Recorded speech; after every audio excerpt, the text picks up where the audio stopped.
Welcome to this course on manufacturing for turbines. In this lesson 10, we will continue our discussion on manufacturing of gas turbines by discussing the next processes in casting of gas turbine blades. So this lesson will cover three casting methods, that is the liquid metal cooling process, gas cooling casting process, dipping and heaving process. So these processes are also used to cast the gas turbine blades as discussed previously. After the investment casting, once the shell mold is developed, so subsequently these processes can be used to cast the blade in a single crystal format. So in the previous lecture we have seen the details about the Bridgman furnace. So Bridgman furnace utilizes hollow ceramic shells which are obtained from the investment casting route. But what happens in the Bridgman furnace? It creates a very high thermal gradient denoted by capital G. So even though there is the utilization of grain selector, which is a narrow opening which allows only one grain to pass through, the grains they solidify or grow in a particular direction. But due to high G values and low constitutional supercooling, the resulting microstructure could be equaxed, which is highly undesirable as it may have several grain boundaries.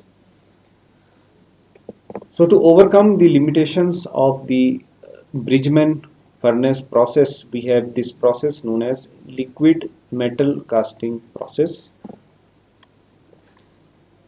So in the liquid metal casting, or it is also known as liquid metal cooling process, it is an advanced modification technique of the conventional Bridgman process designed to enhance the directional solidification or single crystal casting route. In the LMC process, this mold is withdrawn from the heating zone into the liquid metal bath, which utilizes a dynamic floating baffle, and there are two separate zones, that is the heating and cooling zone, which are separated, thus improving the thermal gradient. So utilizing of LMC is aimed to optimize convection over radiation for heat extraction, and potentially this resolves the issues with the production of large industrial gas turbine components.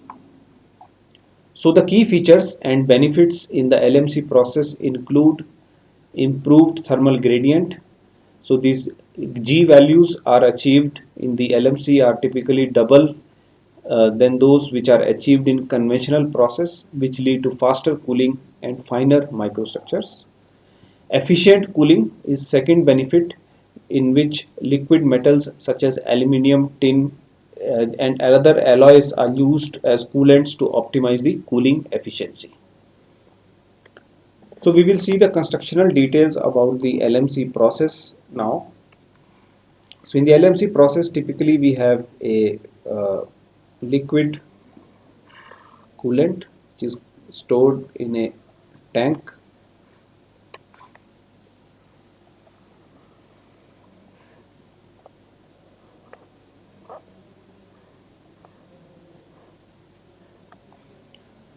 So this liquid coolant as stored in the tank is separated by a baffle from the hot zone of the furnace.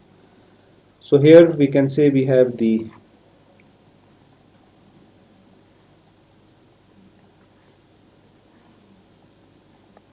mold coming in, which is separated by a chill plate, which is basically a chill plate is placed at the bottom of the mold. Then we have a dynamic baffle which is separating the hot zone on top of this furnace.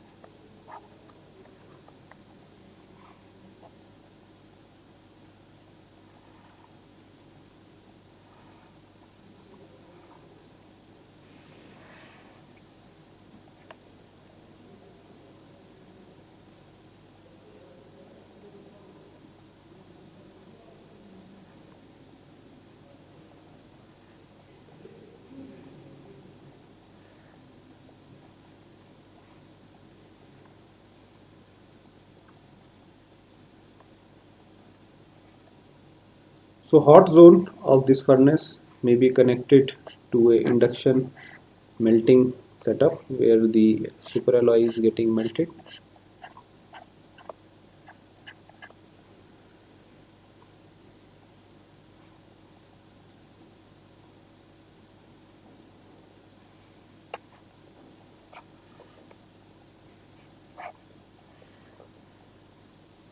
And then we can have some heating in the hot zone.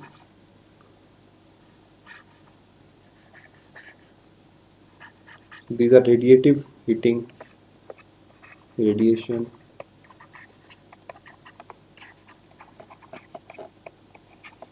heating. This is basically the, here is the induction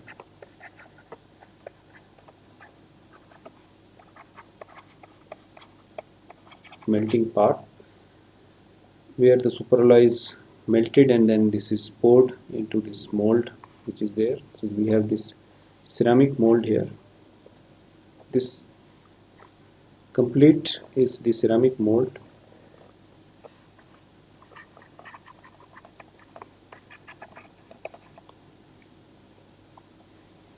And this is the dynamic baffle.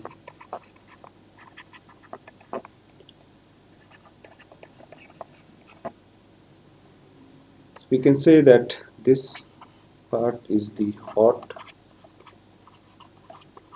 zone of this furnace, and the bottom part is the cooling zone. And sometimes basically what happens, sometimes to enhance the cooling, so we can also have a stirrer here. So the stirrer is constantly stirring the liquid metal cooling here. So all the liquid metal cooling is provided here. This coolant, liquid metal coolant, is here.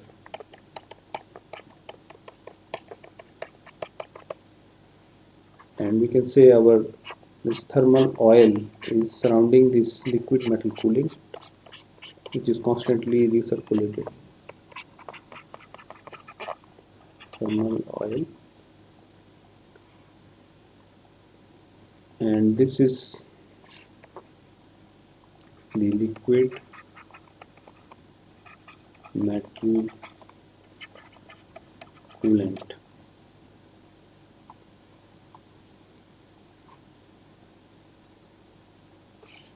This is the chill plate on which the solidification of the molten material will start. And suppose up to here we have the solidified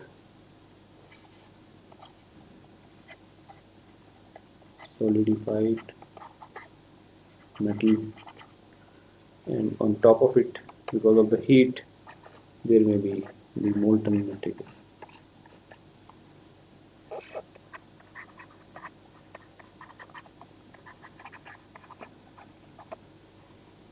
And then what can be there, this chill plate is sometimes connected to a platform which can be lowered.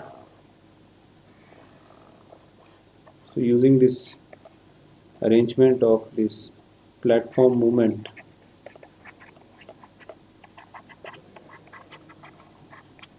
we can control the z-axis movement of the chill plate by dipping it further as the solidification continues, so as the complete blade solidifies in the respective thermal gradient which is maintained. So this is basically a typical liquid LMC, liquid metal cooling process, which is utilized to manufacture the gas turbine blades.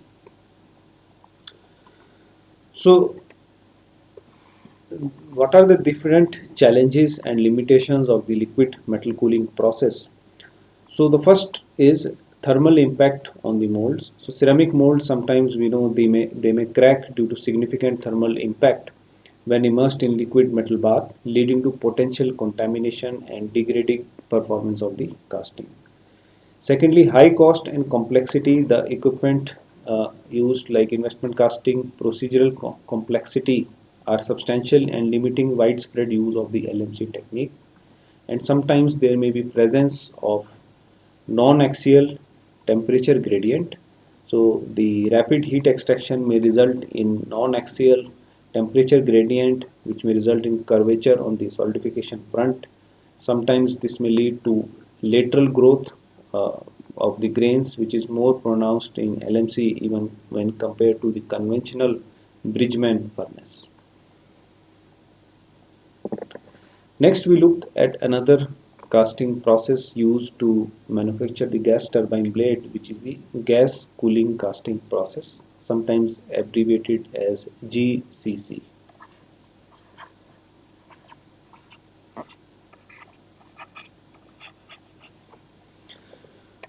So, in the gas cooling process, this is basically developed by Alstom Power Technology, which is manufacturer of a large-scale single crystal gas turbine components. So the GCC process, it provides further improvements compared to conventional Bridgman process. Apart from radiation cooling, sometimes in this process an inert gas is injected directly below the furnace baffle to cool the casting as it is withdrawn from the heating zone. So, upon withdrawing the casting from the heating zone, this cooling inert gas helps to bring down the temperature quickly. So, by achieving the required thermal gradient at the solid liquid interface, so in this case, these thermal gradient are often observed to be twice than the conventional Bridgman furnace. However, there may be challenges due to opening between the heating and cooling chamber, and the cooling gas in this case may inevitably blow upward into the heating chamber.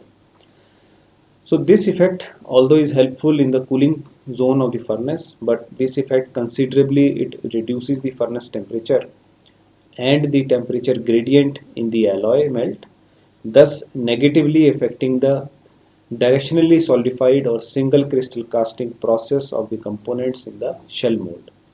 And due to this unavoidable problem, the GCC process is also having limitations in terms of industrial use. So we will see and understand the GCC process from this schematic here.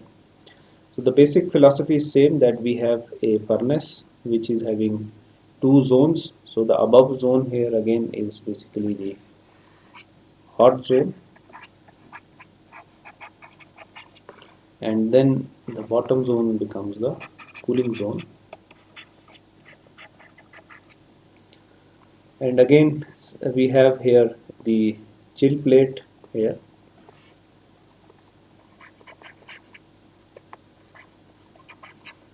which is connected to the mold, and in this case also we have a feeder in which the molten material is introduced and it enters the mold, and under the effect of gravity it flows into the mold, and as the mold part it enters the cooling zone. So here we can see that there is a constant supply of inert gas from here on both the sides. The cooling gas, inert cooling gas is provided, which rapidly reduces the temperature, and thereby basically it leads to, you know, directionally solidified blades. And here we can understand the limitation as we have a partial baffle. So in this case there is a partial baffle, and due to these openings between the mold and the baffle, the inert cooling gas it always enters, because as the gas comes in contact with the heated molten material and the mold, it also gets heated, and hot gas always has the tendency to rise, because of which it always enters the heating part or heating zone of the furnace, which considerably reduces the temperature. So other than this, because of the forced gas cooling, the high thermal gradients or temperature gradients are obtained in the GCC process, which makes it favorable from the grain microstructure aspect. Next is the dipping and heaving process. Now what has happened up to now, we have looked at the Bridgman process,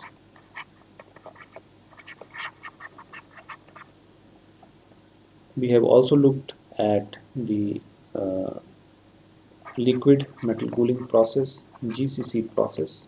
Now, what is the inherent disadvantage with all these three methods is basically it is very difficult to have an, or I can say there is an ineffective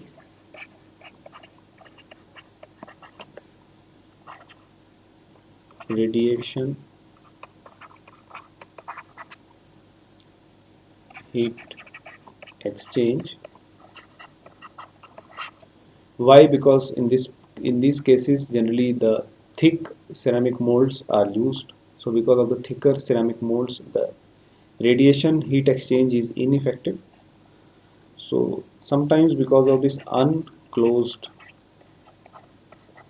baffle, which is separating the hot zone and the cold zone, so unclosed baffle leads to, you can say, poor isolation between hot and cooling zones.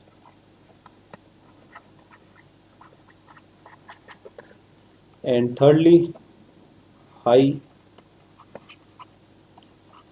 thermal resistance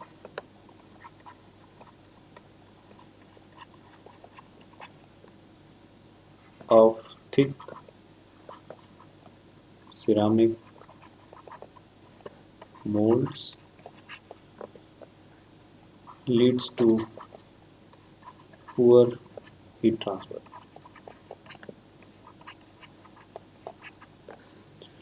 So because of this poor heat transfer between the mold and the surrounding media, so there are challenges in the existing three processes, that is the Bridgman, liquid metal cooling and gas cooling process.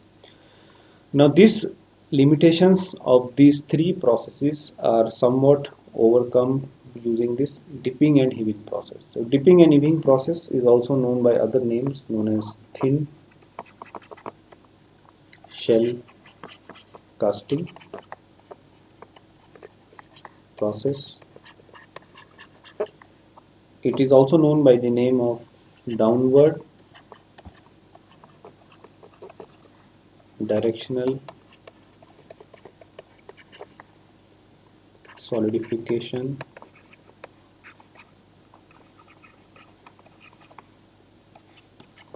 process. So we can say by this process we can overcome these challenges of the existing three processes. We will see how now. So dipping and heaving is also known by these methods names as I just mentioned, and it is primarily developed to address the limitation of maintaining high temperature gradient in the conventional Bridgman process.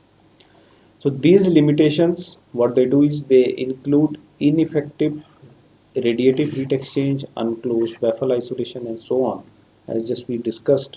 So all these limitations they are overcome using the dipping and heaving process. So dipping and heaving process, sometimes also abbreviated as D and H process, it consists of an initial setup where a superalloy melt is overheated in a crucible, which is then covered using hollow ceramic beads which act as a dynamic baffle. Now here we don't have a separating heating and cooling zone, rather we have an superalloy melt which is heated well above its melting temperature. So it is constantly kept at that temperature, so that is why it is mentioned here overheated. So the mold preparation is similar, that we prepare the mold using investment casting route. A ceramic mold is prepared which also has a grain selector or a single crystal seed connected to the chill at the top, and then this is dipped into this alloy melt through the baffle. We will see how the process goes about. So then after it is dipped, the molten bottom is sealed with a stopper made up of the same superalloy or the same alloy which is going to get cast, which allows the melting alloy to flow into the mold and come in contact with the chill plate. So this basically initiates nucleation and competitive growth of columnar grains. Once a stable thermal condition is achieved, so then what we do is we pull the mold up from the melt bath at a specific rate, it is generally a few millimeters per minute, to allow the single crystal growth through the grain selector. And additionally, sometimes cooling may be applied by inert gases to increase the heat extraction and have the higher withdrawal rates. So we can see the schematic of the dipping and heaving process where we have this chill plate,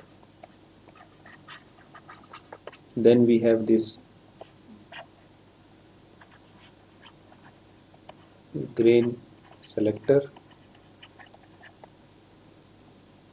then here is basically the ceramic mold, and this is basically a stopper.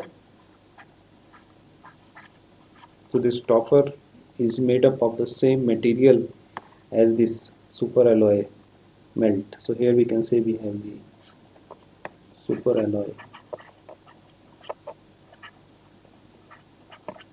melt and the hollow ceramic beads are placed here. As they are hollow, of course they will be floating every time, and they basically create a boundary or a barrier between atmosphere, so that enables the temperature of the superalloy melt to be maintained. So once we want to start the process, we just dip this hollow ceramic mold, and again this hollow ceramic mold is obtained from the investment casting route as previously discussed.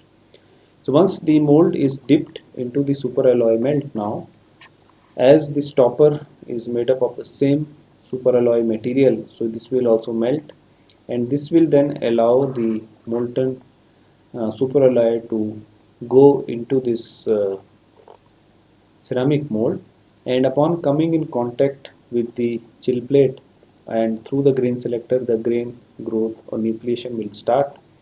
And once we reach a stable thermal condition, we will pull out or heave. So heaving is basically pulling out this filled ceramic mold. So this process is known as heaving.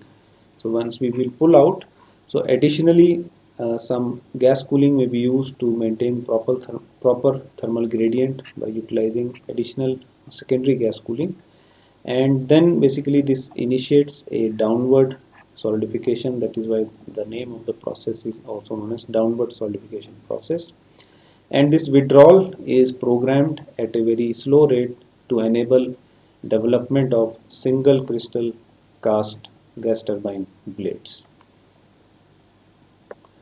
So we can summarize the advantages of dipping and heaving technology. So this involves high thermal gradient. So it achieves almost 7 times higher thermal gradient compared to conventional Bridgman process, leading to refined microstructure with reduced primary dendrite spacing, eutectic pore size, and micropores.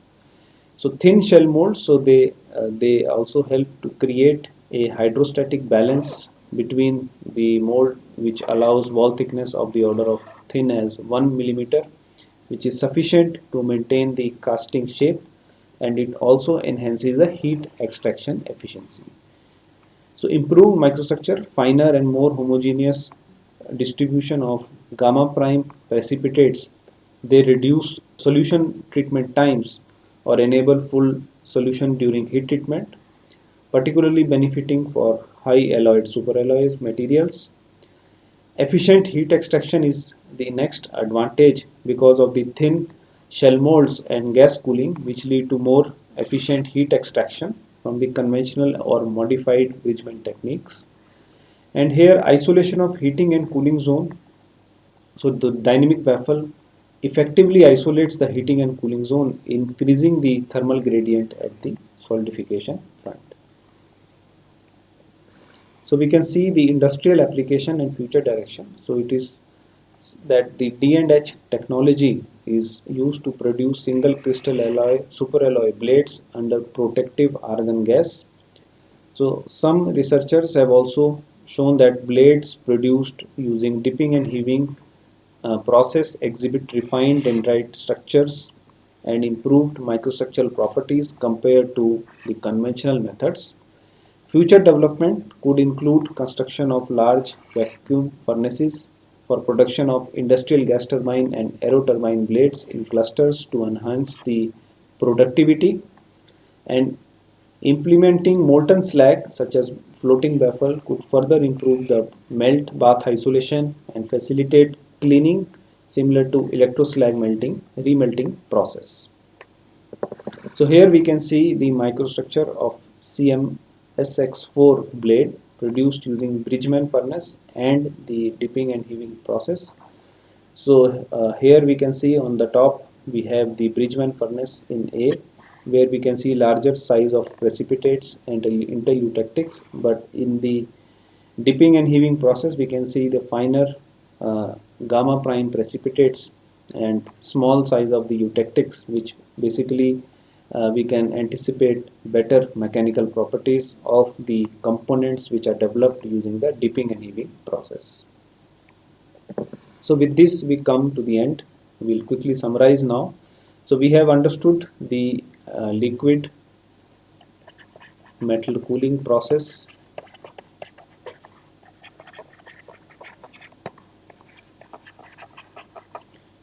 Then we have looked at gas cooling casting process. Lastly, we have seen the dipping and heaving process. We have looked at advantages and application of this process.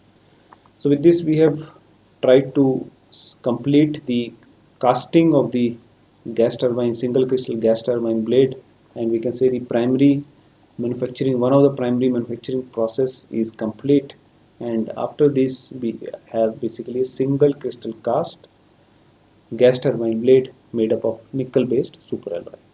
So in the next lecture we will see the next process through which the gas turbine blade is subjected, which is hot isostatic pressing. We will see the various mechanisms, advantages and application, and subsequently we will see the requirement of machining processes on the gas turbine blades by looking at the different types of machining processes available, and then specifically which processes are used. For example, EDM is one of the process which is used to machine the gas turbine blade to create the film cooling holes.